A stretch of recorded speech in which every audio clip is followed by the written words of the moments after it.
So, guys, with the changing landscape of Canadian immigration, a lot of people are now thinking of changing their NOC codes to well suit the express entry categories.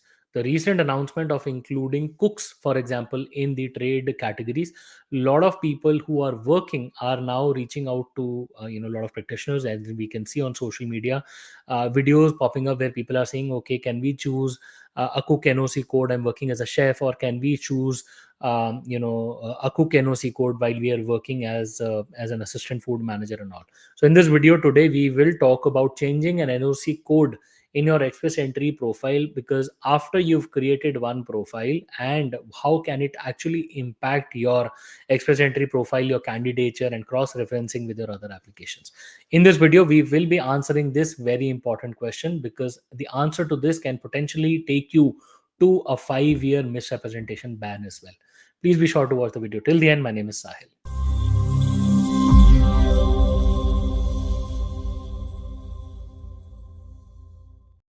Guys, welcome back once again. My name is Sahil and I'm a regulated Canadian immigration consultant, and I practice here in Ontario. My office is here. If you have to get in touch with me, my number is on the screen and the details are there in the description box. More than happy to speak with you. Before we proceed any further, please make sure that you hit the subscribe button and the bell icon, because we talk a lot about Canadian immigration. And if you are an aspirant to moving to Canada, then this is a channel that you must be subscribed to all the time.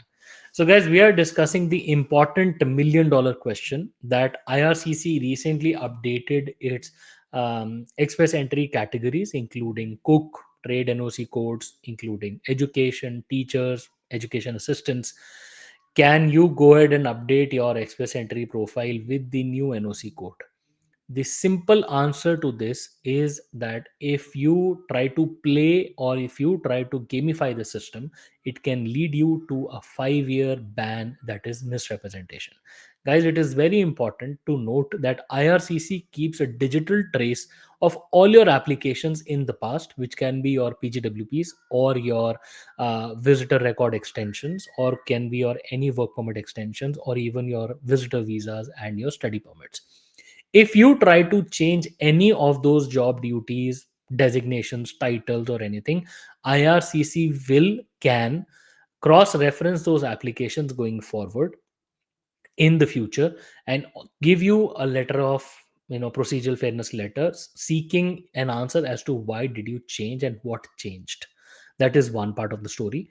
Second, even if you create an express entry profile with the changed NOC code in the past, just changing the title, for example a consultant, clarifying consultant position, is fine as long as your NOC code remains the same. But the moment you start changing NOC code, this is a clear flag off that you're trying to gamify the system, or trying to suit the system, or trick the system to get a permanent residency, which clearly qualifies for a ban, a misrepresentation, potential ban of up to 5 years. Guys, this is very important for you to note that IRCC keeps those instances of express entry profiles as well. We have clearly, and I've on and on, time and again told this in the past, that not only that, SINPs, OINPs, all the PNPs can also cross reference those PNPs with the express entry profiles and also charge you misrep. We've seen it in the past. I remember a case where this lady, who was the owner of a college in India, she was the owner. She held multiple designations or multiple, accounts, basically departments in her own college. In SINP, in Saskatchewan PNP, she claimed to be an HR manager, whereas the express entry profile, which got expired 2 years ago, she had claimed that she was a 00013 NOC code. Hence, she was called out by SINP, Saskatchewan PNP, and she was charged with a 5-year ban. Imagine PNP happening today, being processed for 1.5 year, charging misrepresentation with an instance of express entry application. I don't remember clearly. It's a 2-3 year old case, with an express entry changed NOC code in the past. Imagine PNP going to that depth.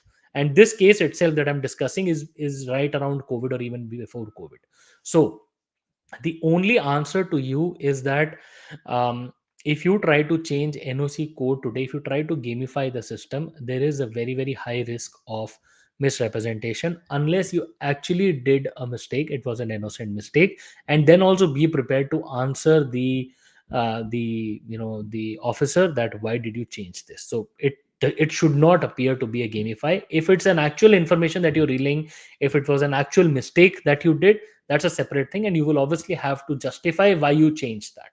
Okay, if it was not an actual gamification, then you might just get away, because if you're trying to put in the right information, say for example, you reached out to somebody, or if you depending upon the information that you got from a consultant or a lawyer, that okay, this NOC code is not suitable, the other NOC code makes more sense, then that makes a different case altogether, provided you are again not gamifying. If you're the difference between a chef and a cook is very thin line.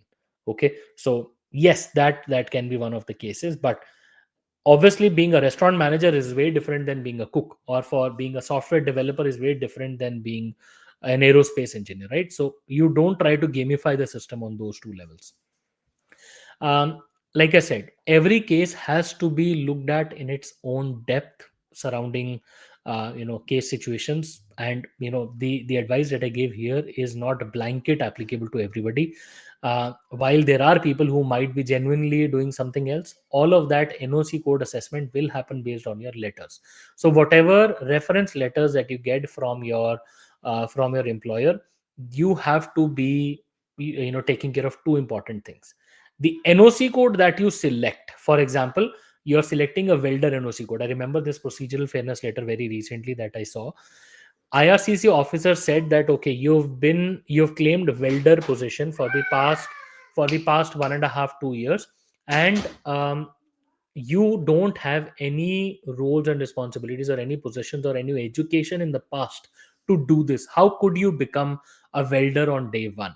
Guys, it is important to note the employment requirements of any NOC code that you look at. For example, a welder is licensed in all the other provinces, whereas in Ontario there is no license requirement. But the other requirements clearly state that to become a welder, you should have the right training, on the job apprenticeship training, or the education related to it. Becoming a welder straight away is something that is not happening. So IRCC officer gave out an invitation, a procedural fairness letter, saying please explain how did you claim this. Mostly this person will be refused because he does not have any past experience or related education. It may or may not be a ban, because that the officer has to think that it has to be a gamification of the system. Like there is a it's not like every refusal will lead to a ban. There can be a simple refusal as well, that we don't think you fit this NOC code and all. So selecting an NOC code is important. You have to be doing significant roles and responsibilities of that NOC page, so that is one requirement. Second, the baseline or the top overview, you have to be doing all of that. Third and most important is you have to comply with the employment requirements, or the requirements of that NOC code. If you are not able to satisfy the employment requirements, you cannot claim that NOC code, and you have to make the right choice. So selecting an NOC code can literally make or break, and also gamifying the system can make or break your file. Guys, I hope the news today, or the disclosure today, was helpful, gave you much insights into what's happening in the world of Canadian immigration. Like I said, our advice cannot be blanket applied to all situations. So if you want to assess your personal situation, if you want to get any tailor-made advice, please feel free to schedule an appointment with us. We would be more than happy to speak with you. And once again, we wish you all the best. I really hope to see you soon in Canada. All the best.